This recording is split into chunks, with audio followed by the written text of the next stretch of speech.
Assalamualaikum warahmatullahi wabarakatuh. Kami dari kelompok 4 dengan anggota Tias Indarti dan Vina Mufida Alfiani akan mempresentasikan hasil kerja kelompok kami dengan materi hukum wad'i.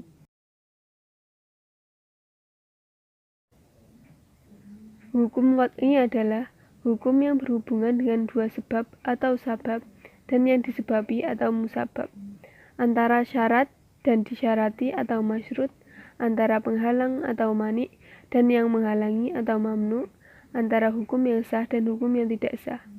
Hal ini disebut hukum wad'i karena saling berhubungan dan berkaitan.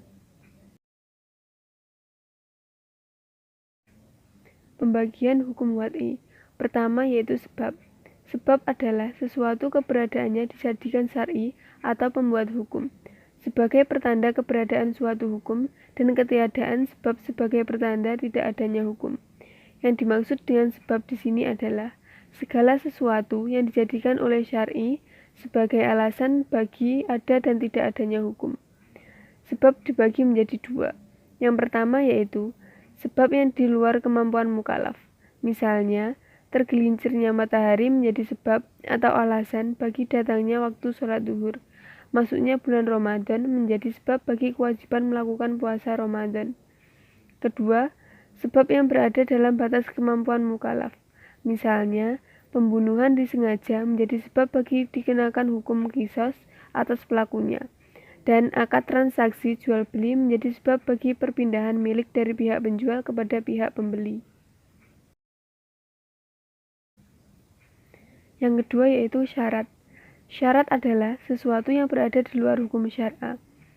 Tetapi keberadaan hukum syara bergantung kepadanya. Apabila syarat itu tidak ada, maka hukum pun juga tidak ada. Tetapi adanya suatu syarat tidak mengharuskan adanya hukum syara. Misalnya, wudhu adalah sebagai syarat sahnya sholat. Dalam arti adanya sholat tergantung kepada adanya wudhu.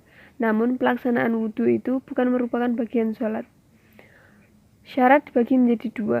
Pertama, syarat asy'ariyah yaitu syarat berdasarkan penetapan syara. Misalnya, akad nikah dijadikan syarat halalnya pergaulan suami istri. Namun, agar akad nikah itu sah disyaratkan dihadiri oleh dua orang saksi. Kedua yaitu syarat al-jaliyah, yaitu syarat yang datang dari kemampuan orang mukallaf itu sendiri. Misalnya, seorang suami yang menjatuhkan talak kepada istrinya dengan mengatakan, jika engkau mengulangi perkataan dusta itu, maka talakmu jatuh satu. Dengan demikian, talak tidak menimbulkan efeknya kecuali tidak terpenuhi syarat talak.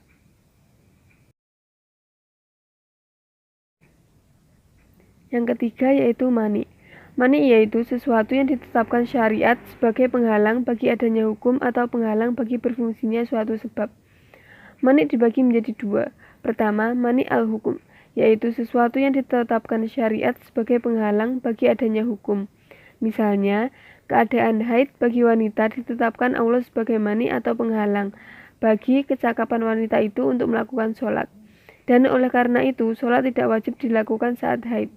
Kedua, mani al-sabab atau mani yang menghalangi hubungan sebab, yaitu ketetapan Asy'ari yang menegaskan bahwa sesuatu menjadi penghalang bagi lahirnya akibat hukum dari suatu sebab syara yang berlaku hukum. Misalnya, jumlah harta yang telah mencapai kadar nisab dan telah dimiliki selama 1 tahun atau haul merupakan sebab bagi kewajiban mengeluarkan zakat. Namun, jika pemilik harta itu dalam keadaan berhutang, maka dalam kajian fikih, keadaan berhutang itu menjadi mani atau penghalang bagi wajib zakat pada harta yang dimilikinya itu, sehingga tidak lagi dikenakan kewajiban zakat harta. Oleh karena itu, keadaan berhutang merupakan menghalang seseorang untuk dikenakan kewajiban zakat. Keempat, rukhsah dan azimah. Hukum apabila dilihat dari segi berat dan ringannya, maka dibagi menjadi dua, yaitu rukhsah dan azimah.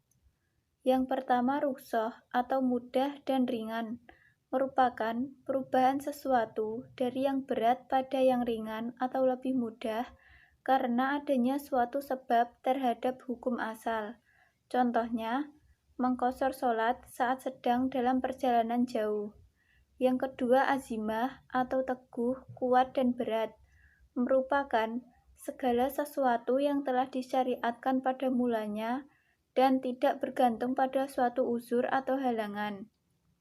Contohnya, sholat 5 waktu sebelum ada uzur, puasa Ramadan sebelum ada uzur, dan begitu pun dengan kewajiban yang lainnya. Kelima, sah dan batal. Yang pertama, sah atau asyihah, merupakan tercapainya suatu pekerjaan yang telah memiliki sebab, serta memenuhi berbagai rukun dan persyaratan yang diharapkan secara syara'. Sedangkan menurut Al-Utsaimin, sah yaitu sesuatu yang pengaruh perbuatannya berakibat padanya, baik yang berupa ibadah maupun akad. Yang kedua, batal, merupakan ibadah yang menyalahi ketetapan syara' yang mengakibatkan tidak berlakunya efek syar'i kepada akad muamalah atau ibadah yang dilakukan. Contohnya yaitu, dalam pernikahan, apabila si laki-laki mengucapkan akad nikah dengan sempurna, lantang, dan lancar, maka akad tersebut sah. Namun, apabila sebaliknya, maka akad tersebut batal dan harus mengulang lagi. Keenam, fasid atau fasad. Secara etimologi, fasad berarti dohib atau yang hilang dengan sia-sia lagi merugi. Sedangkan secara terminologi, ada beberapa pendapat mengenai fasad, yaitu diantaranya 1. Menurut jumhur ulama, fasad sama dengan batal, kecuali dalam beberapa hal saja. Misalnya, nikah tanpa wali adalah fasad, dan sedangkan menikahi wanita yang sedang dalam masa iddah adalah batal. Yang kedua, menurut ulama Hanafiyah, fasad dengan batal adalah berbeda. Suatu perbuatan dapat dikatakan batal apabila kerusakan itu terdapat dalam esensi perbuatannya, seperti tidak terpenuhinya salah satu rukun dalam ibadah. Namun, apabila kerusakan itu tertuju pada salah satu sifat, sedangkan hukum asal perbuatan itu disyariatkan, maka perbuatan itu dinamakan fasad. Misalnya, melakukan transaksi jual-beli yang mengandung unsur riba. Jual-beli pada hakikatnya adalah disyariatkan dan sah karena memenuhi rukun dan syaratnya. Tetapi karena ada unsur riba dalam jual-beli itu, maka jual-beli tersebut menjadi rusak atau fasad.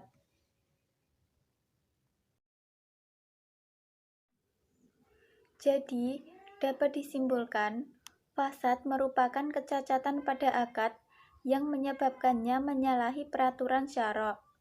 Hukum fasad tersebut meletakkan suatu kontrak berada di tengah-tengah di antara sah dan batal.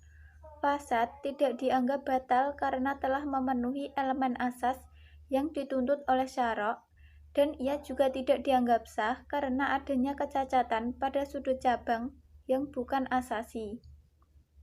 Adapun penyebab dari hukum fasad diantaranya yaitu 1. Ketidaktahuan, 2. Gharar atau penipuan, 3. Paksaan, dan keempat, terdapat syarat yang dilarang yang dapat merusakkan akad.